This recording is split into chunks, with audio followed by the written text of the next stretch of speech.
I heard the frustration from the buyer's agent who was trying to coach these people to go, you've got this.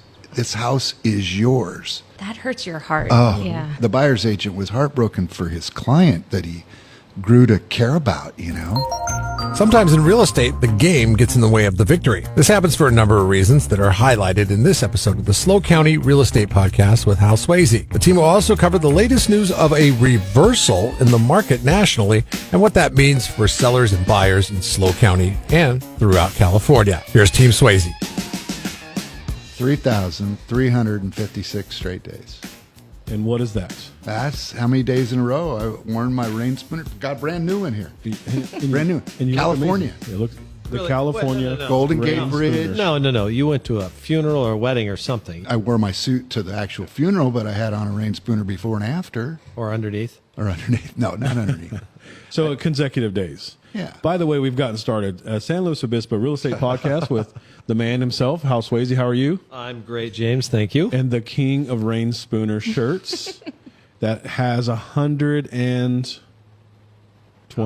No, like 60 or 70. Oh, but this is a new one. I got three new ones this week. Okay. JT, how are you, sir? I'm great. Are you kidding me? Get to hang out with you? Straight days, though. Straight days. How many straight days have you worn? 3,356. I didn't forget That's about 10 Bobby. years. It's since the day you sold my house in San Luis and I moved to the beach. Gentlemen, we're forgetting about Bobby. Bobby, how are I love you? that story. I'm going to start wearing the same thing every day and see if anyone notices.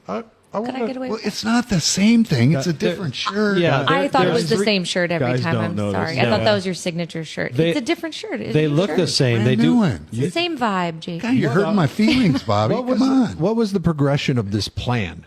Was that I'm moving to the beach, I'm wearing rain spooners from here until eternity, or did it just kind of manifest into this thing where you're like, I did it for a year. I moved Well, to- I might as well keep it going another year. I moved to the beach when I was 18 to go to college in Newport Beach, and I started wearing rain spooners and had them ever since. And but once I got out of having to wear a coat and tie every day, it was every day I'm wearing a rain spooner. It's a celebration. I love that. Yeah. Good for you. So, Rain Spooner, if you're listening, if you'll send us all a shirt.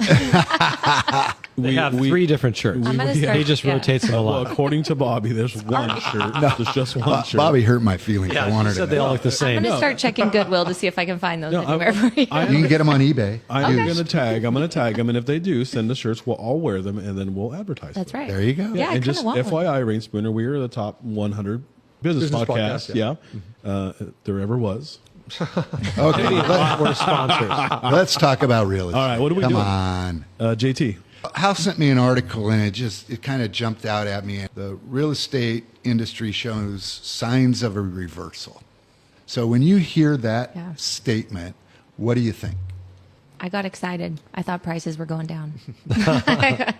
Sounds like bad news. Sounds like a negativity to me. Yeah, signs of reversal. Yeah, but to your point, Bobby, I think if I'm a non-real estate person out there in the public, I'm thinking, this is the time for me to get in the market. I'm going to think the same thing. Rates are coming down. We're going back in time. Yeah. So when we talk about the real estate market, I think your predecessor, Jay, taught us this. If we didn't already know it, maybe he taught me. You probably knew this already, Hal.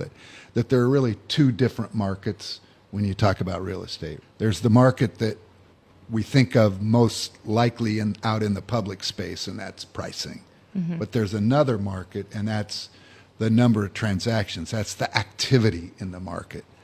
And so I think what this article was saying, the reversal in the market is more about the number of transactions. Is that right? Yeah, and the supply of homes. If you like eggs and there's not many eggs, guess what? It's kind of a bummer. You're not going to be eating eggs. So number of transactions. 21 was the biggest transaction year in the last 5, right? Yeah, or And, more. and 2022 and 23 were Way lower. substantially lower. Yes. And this year, what do you think? We're showing signs of increase. We're seeing more homes on the market, but When you say we, you're talking about the county, you're talking about our team. this is nationwide. Yeah, This is a nationwide. national. Okay. But Yeah. what I'm asking Hal is, Yeah. what are we seeing here just in his office. The data is nationwide, but I'm asking Hal's opinion locally. Right. Right. So countywide, and Bobby's got a broader view than I do. I mean, for the company, but our team, the sales are up and the volume is up in terms of dollar volume. Yep. Yeah, Yep. we talked about that on the market stats. We are Yeah. increased. If you were to guess, what percentage are we in the number? Don't ever ask me No, for don't ask percentages. you that.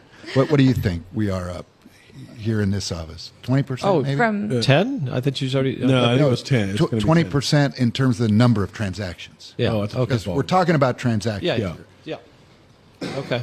I get that. up from the previous year. Yeah, From- if we Yeah, we look were- at year over year to year. Yep. Yeah, we were up I- 10. I think we talked about that earlier. Yeah. Before so we we're were up about 10%. 20% in transactions and 10% in pricing. Yeah. Right. Right. Prices are higher, 10%. One of the biggest variables that drive the overall real estate market is what? Interest rates, Interest rates. What else? supply of homes. Or what we refer to as inventory. Right. So what's inventory doing countrywide and locally? It's interesting because when rates started to go up, everybody assumed prices would fall. And so existing home sales have fallen, but prices haven't by any means. And we have been since 2006, this is near the bottom of a long curve. An increase in inventory, which we've just been talking about because we've had a nice little bump up, Yeah. is very healthy for the marketplace. Yeah. Sales, it's good for the economy because every time a home sells, there's a lot of people that are put to work and a lot of things that happen, right? So it is a healthy sign for the real estate economy and the economy. in general. Every time a Team Swayze has a transaction, they get a gift card, so they'll definitely go out to eat. That's for sure. Yeah, escrow officer, home inspector, Yeah. lender, Yeah. title insurance, underwriter from the loan. Yeah. Gosh, who else? Sometimes there's painting, there's carpeting. you know. Shopping. I- Come on. Shopping. Filling that house? Shopping. Half the fun. Yeah. Shopping again. Yeah. I think we counted one time a few years ago, dozens of people get employed Yeah. with the sale Yeah. of one Yeah. house.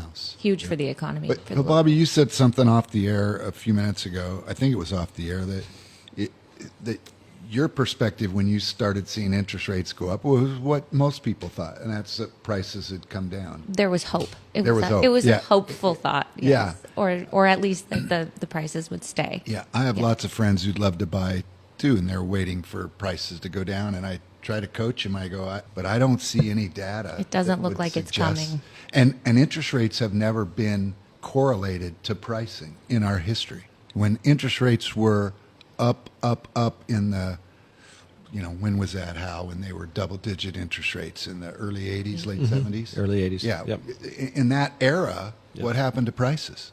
Interest rates are 15% and prices are going through the roof. We don't necessarily correlate interest rate and prices, although we were hopeful. The inventory didn't cooperate. So we are seeing a turnaround in the dip in the number of home sales. Right. Yeah. And Ben said last week he's got tons of buyers in the queue. Right. And he and I had the conversation about, what's it mean if interest rates go down to pricing? Right. And we all think that if interest rates go down, prices are going to do what? Because of the demand and because buyers will jump in the marketplace, yeah, the prices will likely, there would be upward pressure on prices for sure. So I'm going to ask myself the question then, James. When's the best time to buy real estate? Yesterday. And the answer is always yesterday, and the second best time is always today. So I would urge people that are on the fence and they're looking at the only variable that's stopping them from buying is the interest rate. You might want to consider biting the bullet if you can afford it. You're giving me a direct I know. look on this I number. noticed See that? that, He yeah. just like Oh, I'm locked looking in. at Bobby too. We're trying. Yeah. We're trying. You both know this, and I'm going to say everybody else. It's not just rates for me. There's other variables. Yeah. So Right. I'm getting there. Calm down, John. I'm He means getting that because he fired up. loves you. Yeah. No, I know. Getting all I, fired up. and no, I appreciate. No, so keep the heat on, JT. I'm good with that. You know that. It's your accountability meeting. That's right. Yeah. It is. Okay, find him something off market then. Let's go. He found me something, Bobby. I'm not telling you about it. Well, send it to me if he doesn't want it. Come on. Yeah. I know. I No. learning that Bobby's in the same predicament. It's going to be No. interesting to watch the good, bad, and the ugly standoff It's in Shelby with the too. two of you. I know. Stop right now. I know you guys both love the same community, and I'm like, oh, when I heard that news, watch out. He knows exactly what I'm talking about. House sharing. So basically the takeaway from this article is really, if we went up to Cal Poly and took Economics 101, it's a lesson on supply and demand. You know, it's interesting. I was just listening to a pretty sharp financial guy talk about it, and the opportunity to buy businesses. Right now, because a lot of baby boomers are retiring. You have existing businesses, and he goes, the best time to buy a business is now, because when you buy a business, you're working your tail off for at least 2 or 3 years. I don't know why it's taken me 30 years just to figure this out. But at the end of the day, it's get that out of the way while you're young, right? And learn your lessons. And I thought it was just a really interesting thing to say. And along the same lines, another guy was saying, if you unwind your 3 worst financial decisions that you made, your worst 3, how much better off would you be? And a lot of the decisions were like, I didn't do something, Yeah. right? I remember listing a Fear. property. There was a triplex and a house next door, and the price was, I was like, oh, that seems like a lot, but boy, the rents are good, et cetera. I mean, or properties you sold. And I realized most of my worst decisions came from fear. Totally can. Like, oh, I better sell this now. Things look bleak. I better sell this property. Huge mistake. We'll dip in the short term or whatever. So it's interesting how a lot of this just becomes taking that leap. But there's so much data. Last 70 years, 90% of them, home values have gone up in this country, and 10% have gone down. Yeah. And if you're going to diversify and you're going to Yeah. win, and it only matters if it goes down. If you don't do anything, it makes 0 difference. I think whether it's investing in a home or it's yourself or a business or real estate, it's get in, learn it, and it grows. Yeah. My biggest financial mistakes have always been getting out of something too soon. Yeah. Cal Poly's slogan is learn by doing, right? So just get in and learn while you're doing it. Nobody knows Spectacular. how hard it is when they start. Right. But guess what? You figure it out. Yeah. My kids had no idea how hard kindergarten was going to be. But once they got in there, they look back and they go, that wasn't that bad. No big deal. Now I'm still tormented. But, yeah. You helped me sell my house in 2015 here in town, and I didn't know where I was going to go next, and I was scared to death of not being in the market. Even though I was renting a place while I was figuring out where I'm going next, I was so scared that the market was going to take off without me that I bought income property so that I could hedge until I found the place that I wanted to live in. That's a commitment to time in the market versus timing the market. Seriously. Yeah. But- I need to I need to have some real estate. Yeah, Different but than I you need see- another credit card. You see that happen though. You see people stay out for too long and then have to fight so hard to Right. get back in. I mean, that's a reasonable fear. Yeah. That one. Get in and stay in, Yeah. right? Right. That was one of the lessons from a couple weeks ago. Yeah. So how we were talking about before we hit the record button, which James, you did that very well this week. Thank you. I tried. Did you hit it? I'm looking at This it. is live. Okay. It good. is. It's- That there were a couple lessons learned out there in the marketplace Yeah. that we learned in dealing with transactions every day, and we thought might be good for our listeners to hear a couple of stories that might help them make better decisions going forward. I You mean, want I- to share the first one? Oh, yeah. I mean, I feel for it. I mean, we had a situation where somebody was getting their house ready for sale. It's definitely coming up on the market. The owners allowed a buyer to come take a look, and it sounded like a good fit, and it was. And the seller was asked, hey, would you consider an offer before it hits the market? Yeah. So the buyer made an offer, but the buyer made an offer below the price that was come on the market from.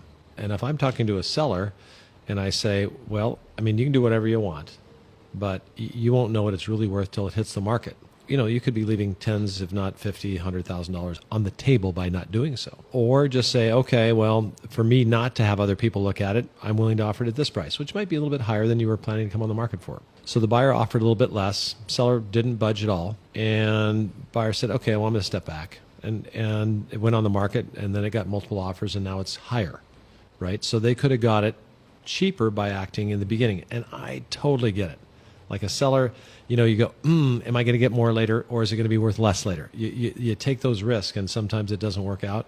And in this case, for the buyers, as of this recording, it hasn't finalized, but they missed out on what it could have been a good opportunity, right? And by waiting.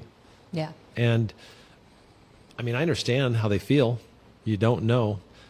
Sometimes you just need so much proof, and now the next time they look at a house, they'll probably just grab it, as soon as they can. If you were fast forwarding 20 years from now, do you really think you'd remember whether you paid $750,000 or $800,000 for the house that's now worth $2 million? What happens sometimes is people get wound up in the, I'll call it a competition. Yeah. You know, rather than going, okay, we found a house that we like. We can see ourselves living there. There aren't many of those on the market. We have a chance to lock it up today. It wasn't quite the price we were hoping for, And we can afford it. and we can afford it. We can right? afford the payment. Yep. Don't get caught on the price too. Yeah. It's what is this costing you every month? That's the part trying to shift that thinking.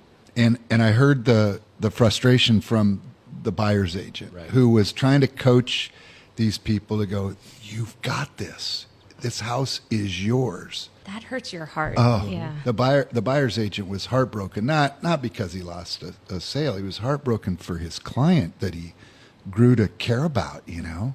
I mean, so that was a lesson learned this week that, so if you find a place and you can lock it up in this market, Yeah. lock it up. Yep. I would say with 100% confidence, 20 years from now, you're going to be glad you did. He's looking at you again. No, I was looking at you. He's I was looking at he's you. locked in. Yeah. Yeah, I'm cross-eyed. You don't know who I'm looking at. Lock it up. How much does it cost a potential buyer to write an offer? That's a trick question for It real is a estate trick professionals. question. Nothing. It doesn't cost It doesn't anything. cost No. you anything. Right. And when do you have to even deliver your deposit? Within 3 days. Yeah. Usually 3 days, right? And how long does it take after you write the offer to get a response? Can be 2 or 3 days easy. A day or two? Yeah. Maybe 3? Yep. So we're talking about writing an offer that costs you nothing, getting a few days to get a response, then having a few days to make your deposit into escrow. And even if you make your deposit into escrow, you build into the contract that you're not totally locked into this property until you do your due diligence. Why do people delay even writing an offer and taking a chance of not getting it? They can decide later if they really want it or Yeah. not, can't they? Yeah. I don't know. It's am fear. am I barking up the wrong tree here? No, I think it's just human nature, and I mean, I've made bad decisions by trying to save a few bucks.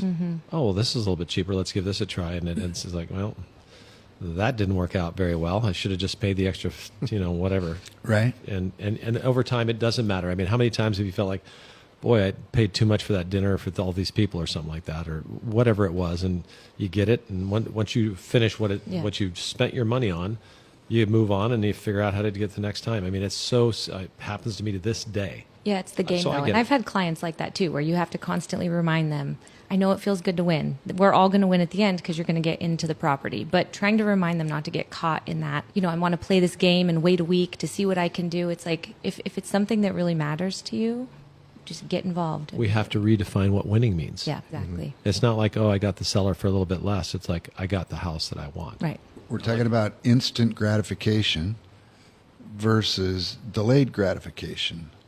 I know if I get the house that 30 years from now, no matter what happens, I am a huge winner. And I'm probably going to win all along the way, but I know for sure if I'm willing to delay my gratification for a few years, I'm going to guarantee myself a win. No matter how seasoned we are as a buyer, every property I've ever bought in my entire life, I had fear at the time of closing. Uh-oh, did I make a good decision? And every single one but one was a good decision. Yeah. So what is that? 12 and 1, 22 and Yeah, but I think I shared winning this a few weeks ago. I bought a lot in the high desert for 40 grand, and 3 years later sold it for 30 because I thought I was going to build a spec house. Yeah. And if I would have kept the lot, I'd have done okay. Because Yeah. it's not worth 20 now. It's Right. worth substantially more. Yeah. But I made the mistake of getting out of it. Coulda, shoulda, woulda. Yeah. Yeah. Trust your stuff. Isn't that from Bull Durham? Trust your stuff. You would know. You're the Bull Durham go king. get them. Let's Yeah. go. 33,356 days. How many? Let's days? go. All right. Let's do it. Hey, Yeah. these shirts are going on a road trip now. I like it. Rain Spooner. Yeah, we're well done. going to Tahiti next week. Jeff, we got it. Let's go. do it. Let's get Rain Spooner to sponsor this podcast. Yeah. Rain Spooner a perfect- Okay, it's in the Do it, works. It is in the works. I've reached out to him, but Ooh. I've still yet to hear back from him. get a But response. to be honest with you, I'm not very aggressive with I it. have to send him a picture of my closet. There you go. Yeah, more props. I need more props in my More problems. Thank you very much, Bobby. Thank you for being here, Jeff, and Hal JT. Everybody, we'll see you next week. Thanks, James. Thank you for listening to the Hal Sweasey podcast. Be sure to subscribe and rate this podcast. Check for it in your feed for the latest information on the San Luis Obispo County market. The SLO County Real Estate with Hal Sweasey podcast is available wherever you get your podcast and on halsweasey.com, where you can find current listings and other real estate tips. halsweasey.com, that's HALSWEASEY.com. I am James Bueno, Director of Marketing for the Hal Sweasey Group. If you're looking for anything real estate, give us a call, 805-781-3750. San Luis Obispo Real Estate Podcast with Hal Sweasey is also on YouTube. Now you can see people talk about real estate in one of California's hottest markets. Get the latest episode on the podcast page at teamswayze.com or subscribe to Hal Sweasey on YouTube. Hal Sweasey is a licensed California real estate broker. DRE number 011119111. The SLO County Real Estate with Hal Sweasey podcast is a production of AGM Podcasts. Subscribe wherever you get your podcasts.